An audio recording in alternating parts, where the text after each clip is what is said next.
Daily News. Current Affairs.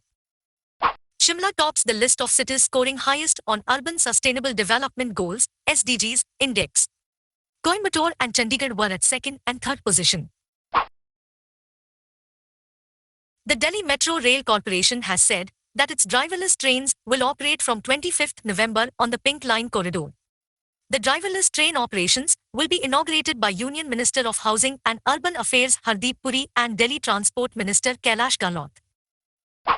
Colonel B. Santosh Babu, commanding officer of 16 Bihar, who was among the 20 personnel martyred in the clash with Chinese troops at Galwan Valley in June 2020, was posthumously awarded the Mahavir Chakra, the country's second highest wartime gallantry award, by President Ram Nath Kovind.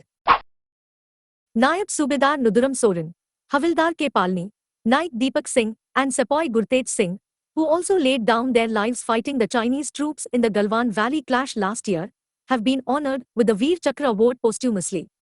Havildar Tejinder Singh of the 3 Medium Regiment, who was part of the Indian Army team at Galwan Valley clash and survived the combat, has also been conferred with the Veer Chakra award. Veer Chakra is the country's third highest wartime gallantry award. The Cryptocurrency and Regulation of Official Digital Currency Bill, 2021, which is yet to be approved, seeks to create a facilitative framework for creation of the official digital currency to be issued by the Reserve Bank of India. A cryptocurrency is a collection of binary data, which is designed to work as a medium of exchange. Individual coin ownership records are stored in a ledger, which is a computerized database using strong cryptography to secure transaction records, to control the creation of additional coins, and to verify the transfer of coin ownership. The defense minister of the Philippines accused the Chinese Coast Guard of intimidation and harassment after Philippine Navy personnel were photographed unloading goods in the disputed South China Sea region. Goldman Sachs forecast India's GDP would grow by 9.1% in 2022, accelerating from 8% in 2021 on the back of increased consumption. The Goldman Sachs Group Incorporated is an American multinational investment bank and financial services company headquartered in New York City. President Joe Biden announced he has ordered the release of 50 million barrels of oil from the United States strategic reserves in a coordinated attempt with other countries to bring down soaring fuel prices. The White House said that this release will be taken in parallel with other major energy-consuming nations including China, India, Japan, Republic of Korea, and the United Kingdom. India will release 5 million barrels of crude oil from its emergency stockpile in tandem with the US, China, Japan, and other major economies to cool oil prices. This is the first time ever that India, which stores 5.33 million ton or about 38 million barrels of crude oil in underground caverns at 3 locations on the east and west coast, is releasing stocks for such purposes. The United Nations stated that its flash appeal for more than $600 million to support the humanitarian response in Afghanistan until the end of the year 2021 was now fully funded.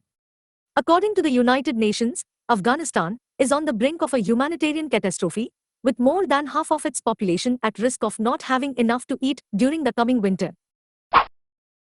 The air quality of Delhi improved to the poor category yesterday, and is likely to remain in the upper end of poor category to the lower end of the very poor category over the next few days.